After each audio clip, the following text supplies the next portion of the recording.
Hello, on se retrouve pour la vidéo sur Jujutsu Kaisen Modulo, donc un spin-off qui est en fait un peu une suite de la track mortelle, donc la fin de Jujutsu Kaisen, donc attention, il y aura des petits spoilers sur cette vidéo.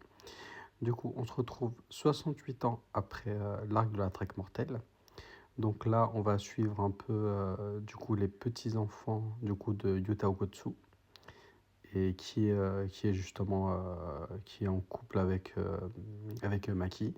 Mais en fait, on apprend que Maki est décédé et que plus tard, justement, on a Yuta aussi qui décède par la suite. Et du coup, on va suivre du coup les petits-enfants de Yuta, donc à savoir sa petite fille qui est Yuka Ogotsu et son frère Tsurugi. Donc en fait, eux, c'est justement des exorcistes. Donc du coup, comme Yuji et puis un peu la plupart des personnages de Jujutsu Kaisen. Du coup, on a aussi en fait l'arrivée de Cimmeriens. Donc en fait, c'est un peu des extraterrestres, on va dire c'est un peu en mode des extraterrestres, mais justement qui viennent sur Terre parce que justement ils se disent sur Terre en fait il y a des personnes qui ont des pouvoirs similaires aux leurs sur la catégorie des exorcistes et non pas des humains. Donc ils décident justement de venir sur Terre. Et justement, on a même une scène où en fait on a la délégation qui reçoit justement des extraterrestres. Mais après, on ne sait pas trop leur intention. Et en fait, justement dans ce plot, au milieu, vous avez justement au milieu de l'image, vous avez Maru.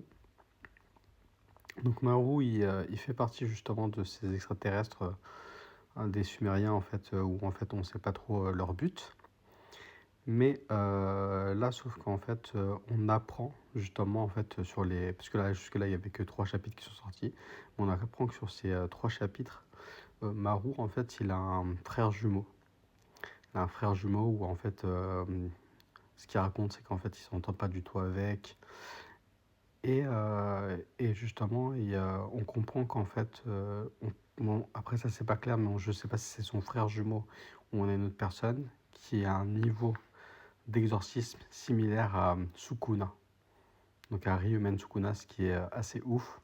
Donc je pense que ça, on va l'apprendre un peu en lisant la suite du coup des chapitres. Mais je sais pas si ça vous fait penser à quelque chose. On avait déjà l'histoire avec Sukuna. Donc sur l'histoire de Sukuna, en fait, Sukuna aussi avait un frère jumeau, mais qu'il a en fait dévoré, qu'il a mangé en fait, et qui s'est réincarné, son frère jumeau qui s'est réincarné